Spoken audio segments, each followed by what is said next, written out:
করছি তোমরা সবাই খুব ভালো আছো আর আমিও খুব ভালো আছি।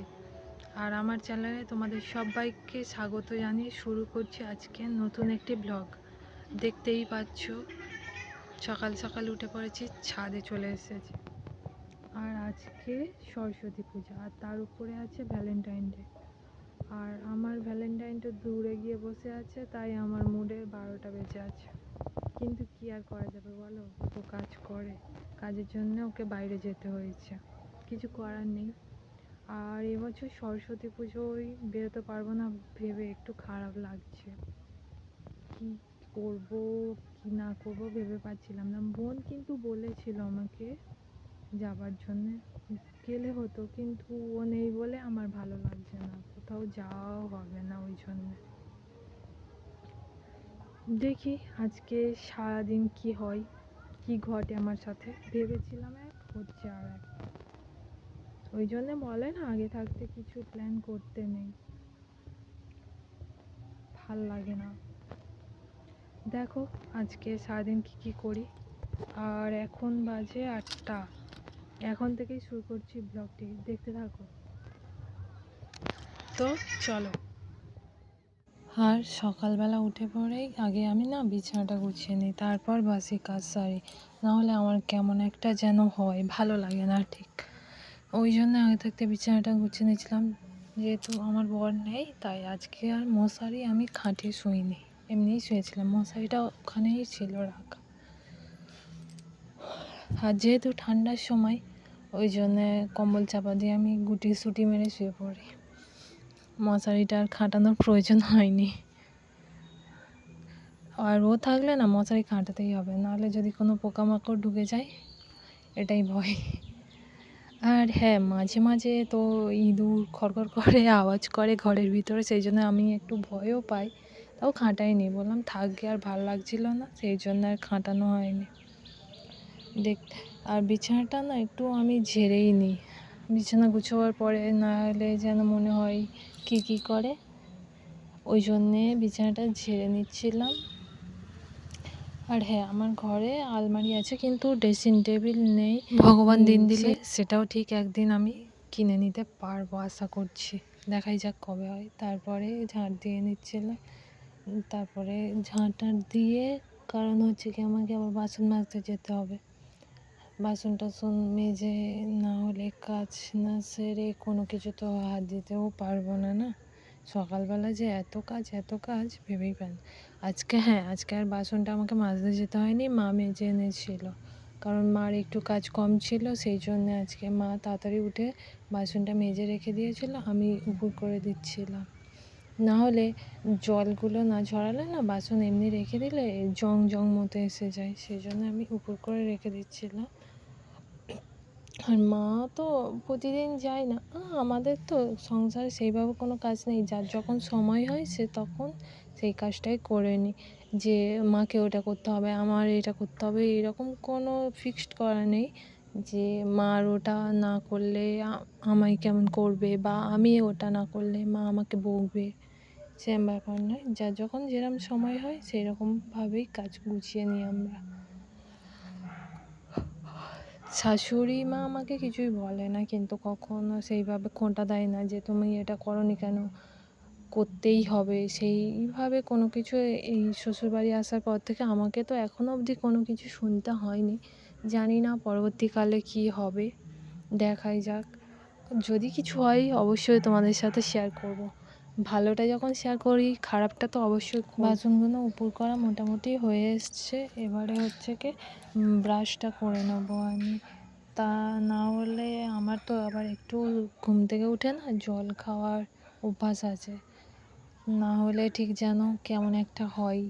ওই কলে যাই না, জল টল নিয়ে আসি যখন, ওই এনে এক গ্লাস জল করে খেয়ে নিই আমি, শরবত করে।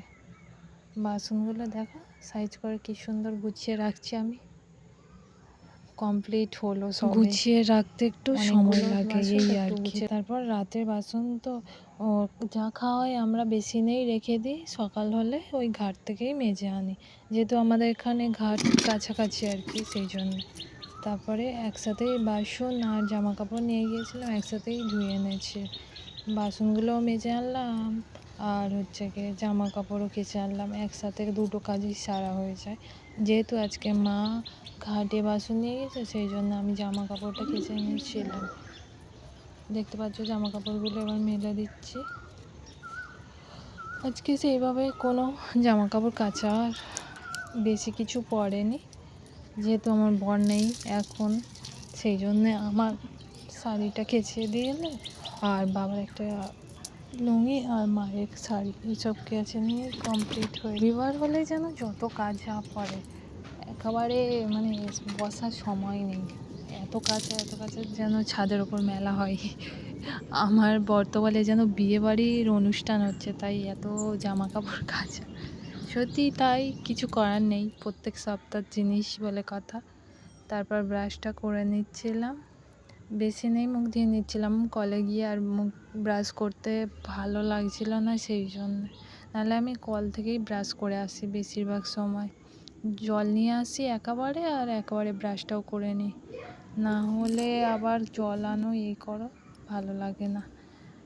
তারপর হচ্ছে গিয়ে মটরশুঁটি ছাড়াচ্ছিলাম। আজকে না যেহেতু সরস্বতী পুজো, সেই জন্যে মা খিচুড়ি রান্না করবে। মা সবজিগুলো কেটে রেখেছে, আমি হচ্ছে মটরশুঁটিটা ছাড়িয়ে দিচ্ছিলাম। আর বোন তো আজকে সরস্বতী পুজো খিচুড়ি না হলে ও ঠিক খেয়ে হবে না নাকি, নাহলে মা বলেছিল অন্য কিছু করলে হয়, কিন্তু ও শোনেনি। দেখতেই পাচ্ছ। তারপরে মটরশুঁটি ছাড়িয়ে আমি মুড়ি খেয়ে নিচ্ছিলাম, ভাতে মুড়ি পাইল করে খেয়ে নিয়েছিলাম। আর মা কি সুন্দর দেখো গুছিয়ে আনাজ কেটেছে একেবারে, আমার তো বেশ ভালো লাগছিল। তারপরে তোমাদেরকে দেখিয়ে দিলাম, দেখো। তারপর স্নান টান করে খিচুড়ি খেতে বসে পড়েছিলাম।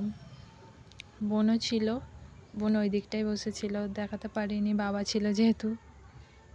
তারপরে দুপুরবেলা একটু শুয়েছিলাম, আমার একটা বোন ফটোগুলো পাঠিয়েছে সরস্বতী পূজা, আমি তো যেতে পারিনি সেই জন্যে।